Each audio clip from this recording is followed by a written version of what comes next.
Mango ಉತ್ಸವ ಅಂತ ಒಂದು ಬೆಂಗಳೂರಲ್ಲಿ ಸ್ಟಾರ್ಟ್ ಆಗಿದೆ. ಮ್ಯಾಂಗೋ ಸೀಸನ್ಗೆ ಒಂದ್ಸರಿ ಹೋಗಲೇಬೇಕು ಅಂತ ನನಗೂ ಅನಿಸ್ತು. ಸೊ ನಾನು ಇವತ್ತು ಸಂಡೇ, ಸೊ ನಾನು ನನ್ನ ರೂಮ್ಮೇಟ್ಸ್ ಎಲ್ಲ ಮ್ಯಾಂಗೋ ಸೀಸನ್ಗೆ ಹೋಗ್ತಿದ್ದೇವೆ. ಸೊ ಇದು ಬಂದ್ಬಿಟ್ಟು ನಮ್ಮ Bengaluru Basavanagudi national college ground ಬಳಿ ಈ ಉತ್ಸವ ಲಾಂಚ್ ಮಾಡಿದ್ದಾರೆ. ಇವತ್ತೇ ಕೊನೆ ದಿನ, ಏಪ್ರಿಲ್ 27ಗೆ ಸ್ಟಾರ್ಟ್ ಆಗಿತ್ತು. ಇವತ್ತು 4ನೇ ತಾರೀಕು, ಇವತ್ತೇ ಕೊನೆ. ಸೊ ಅದಕ್ಕೋಸ್ಕರ ನಾವೆಲ್ಲ ಹೋಗ್ತಿದ್ದೇವೆ.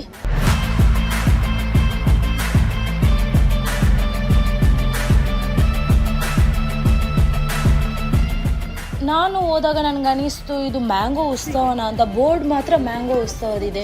ಸೊ ಇಲ್ಲಿ ಮ್ಯಾಂಗೋ ಉತ್ಸವ ನಡೀತಿದೆಯಾ ಅಂತ ಕನ್ಫ್ಯೂಷನ್ ಆಯಿತು. ಯಾಕಂದರೆ ಎಂಟ್ರೆನ್ಸ್ ಕೊಡಬೇಕಾದ್ರೆ ಬಟ್ಟೆ ಶಾಪು, ಫ್ಯಾನ್ಸಿ ಐಟಮು, ಪರ್ಸು, ಈ ಥರ ಎಲ್ಲ ಐಟಮ್ಸ್ಗಳಿತ್ತು. ಸೊ ನಮ್ಗೆ ಇಲ್ಲಿ ಮ್ಯಾಂಗೋ ಉತ್ಸವ, ಇಲ್ಲಿ ಮ್ಯಾಂಗೋನೇ ಕಾಣಿಸ್ತಿಲ್ಲ ಅಂತ ಅನಿಸ್ತು. ಸೊ ಮುಂದೆ ಹೋದಾಗ ತುಂಬ ಬಿಸಿಲು. ಸೊ ಲೆಮನ್ ಸೋಡಾ ಕುಡಿದ್ವಿ ನಾವು, ನನ್ನ ಫ್ರೆಂಡ್ಸು. ಆಮೇಲೆ ನೋಡಿದರೆ ಮುಂದೆ ಇನ್ನೂ ಸ್ವಲ್ಪ ಮುಂದೆ ಹೋದಾಗ ಲೈನಾಗಿ ಮ್ಯಾಂಗೋ ಇಟ್ಟಿದ್ರು. ಆ್ಯಕ್ಚುಲಿ ಮ್ಯಾಂಗೋ ನಾವು ಕೊನೆ ದಿನ ಅಂದ್ಬಿಟ್ಟು ಏನೋ ಗೊತ್ತಿಲ್ಲ, ಸ್ವಲ್ಪ ಕಡಿಮೆ ಇತ್ತು ಮ್ಯಾಂಗೋಗಳು.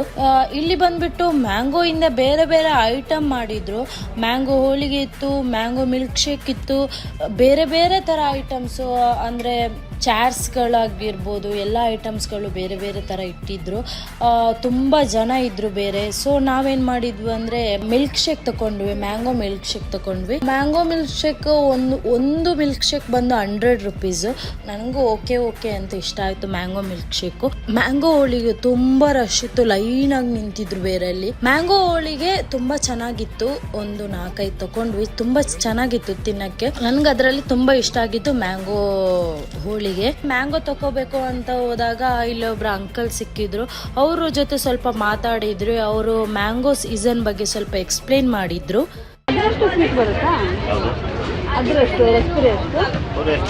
ಅದೊಂಥರ ರಸ, ಅದು ರಸ ಮಾಡ್ಕೋಬಹುದು, ಶೀಕರಣೆ ಮಾಡ್ಬೋದು, ಕಟ್ ಮಾಡ್ಬೋದು, ಥರನೂ ತಿನ್ಬೋದು. ಅದು ಬರೀ ಜ್ಯೂಸು. ಅದು ಸೀಕಣೆ ಚಂದ ತಾನೆ. ನೋಡಿ ಬಹಳ ಜನ ನೋಡಿದೀವಿ ನಾವು. ಲಾಲ್ಬಾಗಲ್ಲ ಮೇನ್ ಲಾಲ್ಬಾಗಲ್ಲ ಎಲ್ಲ ಸರಿ ಇಲ್ಲ, ಬಿಸಿಲು. ಅದು ಆಲ್ಮೋಸ್ಟ್ ಅಲ್ಲೇ ಮಾಡಿಟ್ಟಿದಾರ. ಫುಲ್ ಮನೆಯಲ್ಲಿ ವ್ಯಾಪಾರ ಚೆನ್ನಾಗಿದೆ ಇವಾಗ. ಮೊನ್ನೆ ಚೆನ್ನಾಗಿತ್ತು ವ್ಯಾಪಾರ ಟೈಮಲ್ಲಿ ಫುಲ್ ಮಳೆ. ಸಂಜೆ ಟೈಮ್ ಜಾಸ್ತಿ ಆಲ್ಮೋಸ್ಟ್ ಜನ. ಈಗ ಸ್ವಲ್ಪ ಕಮ್ಮಿ, ಸಂಜೆ ಜಾಸ್ತಿ. ಎಷ್ಟು ದಿನದಿಂದ ನಡೀತಿದೆ ಇದು? ಭಾನುವಾರದಿಂದ. ಡೈಲಿ ಹಣ್ಣು ಹಾಕ್ಸ್ಕೊಂತೀರ ಅಥವಾ ತಂದಿರೋ ಹಣ್ಣನ್ನೇ ಪೂರ್ತಿ ಮಾರೋದ? ಡೈಲಿ ಹಾಕ್ಸ್ಕೊಂಡ್ರೆ ಏನು ಮಾಡೋದು, ಕೈ ಮೇಲೆ ಸ್ಟಾರ್ಟಿಂಗ್ ತಂದಿದ್ರಿಂದ ಮಾಡ್ತಿದ್ದೀರಾ? ಒಂದು 45 ಒಂದು 10 20 ತಂದಿರ್ತೀವಿ. ಒಂದು ದೋರೆ ಹಣ್ಣು ಥರ ತರ್ತೀವಿ. ಅದೇ ಕಾಯಿರೋ ಥರ ತಂದು ಇವಾಗ ಹಣ್ಣಾಗಿರೋ ಹಣ್ಣು ಬೇಕು ಕೊಡ್ತೀವಿ, ಕಾಯಿ ಬೇಕು. ಕೋಲಾರ ಸೈಡ್ ಜಾಸ್ತಿ ಅಲ್ಲ ಇವು ಹಣ್ಣುಗಳಿದೆ. ಪ್ರಪಂಚ ಪ್ರಸಿದ್ಧಿ ಶ್ರೀನಿವಾಸಪುರ. ಹೌದು, ಶ್ರೀನಿವಾಸಪುರ. ನನ್ನದು ಲಾಲ್ಬಾಗಲ್ಲಿ ಫೇಮಸ್ ಬಾದಾಮಿ.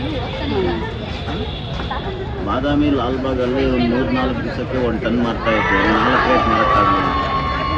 ಹೌದಾ? ಇಲ್ಲಿ ಹೋಗಿದ್ದೇನು ಅಂದರೆ ಬೈಗನ್ಪಲ್ಲಿ ರಸ್ಪುರಿ ಅಂದರೆ ಆಲ್ಮೋಸ್ಟ್ ಹಣ್ಣು ಸೀಕಣೆಗೆ ಅಂತ ಇದನ್ನ ತಗೊಂಡು ಹೋಗ್ತಾರೆ. ಇದು ಜಸ್ಟ್ ತಿನ್ನಕ್ಕೆ ಹಿಂಗೆ ಸೀಟ್ಕೊಂಡು ತಿನ್ನೋಕ್ಕೆ ಇದನ್ನ ತಗೊಂಡು ಹೋಗ್ತಾರೆ ಜನ.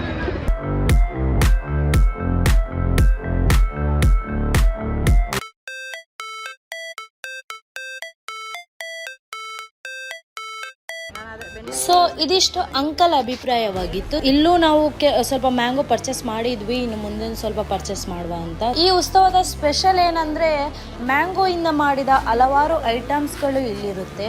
ಬೇರೆ ಬೇರೆ ಐಟಮ್ಸ್ಗಳನ್ನು ಮ್ಯಾಂಗೋ ಇಂದಲೇ ಪ್ರಿಪೇರ್ ಮಾಡಿರ್ತಾರೆ. ಇದು ಮ್ಯಾಂಗೋ ತುಂಬ ಚೆನ್ನಾಗಿತ್ತು ಅಂತಂದ್ರು. ಟೇಸ್ಟ್ ನೋಡೋಕ್ಕೂ ಸ್ವಲ್ಪ ಕೊಟ್ಟರು ಆಂಟಿ. ಸ್ವಲ್ಪ ಮ್ಯಾಂಗೋ ಟೇಸ್ಟ್ ಮಾಡಿದ್ವಿ, ಚೆನ್ನಾಗಿತ್ತು ಅನಿಸ್ತು, ತಗೊಂಡ್ವಿ ಮ್ಯಾಂಗೋ. ಇಲ್ಲಿ ಜನ ತುಂಬ ಕಾಲೇಜು ಮಕ್ಕಳೇ ಜಾಸ್ತಿ ಕಾಣಿಸ್ತಿದ್ರು. ಎಲ್ಲರೂ ಇವತ್ತು ಎಲ್ಲ ಮ್ಯಾಂಗೋ ಮೇಲಕ್ಕೆ ಬನ್ನಿ. ನಿಮ್ಮ ಅಭಿಪ್ರಾಯ ಏನಂತ ತಿಳಿಸಿ, ಕಮೆಂಟ್ ಮಾಡಿ. ಹಾಗೂ ನನ್ನ ವಿಡಿಯೋ ಎಲ್ರಿಗೂ ಇಷ್ಟ ಆದರೆ ಸಬ್ಸ್ಕ್ರೈಬ್ ಮಾಡಿ, ಶೇರ್ ಮಾಡಿ, ಲೈಕ್ ಮಾಡಿ. ಸೊ ಇವತ್ತಿಗೆ ಇಲ್ಲಿ ಲಾಗ್ ಎಂಡ್ ಮಾಡ್ತಿದ್ದೀನಿ. ಮುಂದಿನ ಲಾಗಲ್ಲಿ ಸಿಗುವ. ಟಾಟಾ, ಬಾಯ್ ಬಾಯ್.